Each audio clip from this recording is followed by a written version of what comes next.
Once upon a time, there was a little boy named Tommy who was very shy and introverted.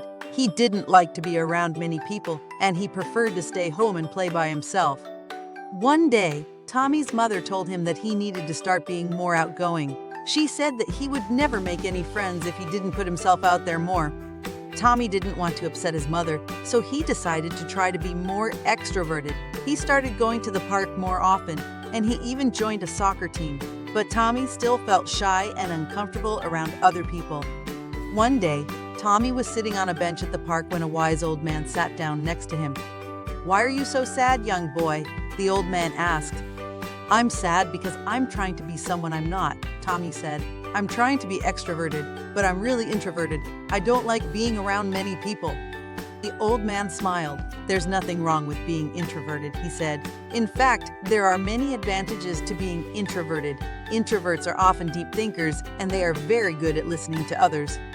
"But I feel like I'm missing out on life if I'm not more extroverted," Tommy said.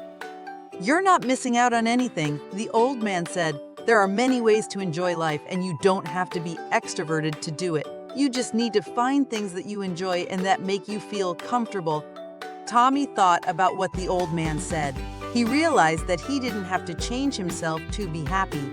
He could still be introverted and still have a full and happy life.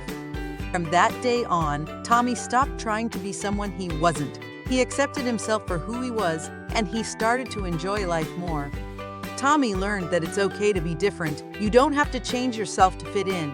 The most important thing is to be true to yourself and to find things that you enjoy. The moral of the story is that it is okay to be different. You do not have to change yourself to fit in. The most important thing is to be true to yourself and to find things that you enjoy.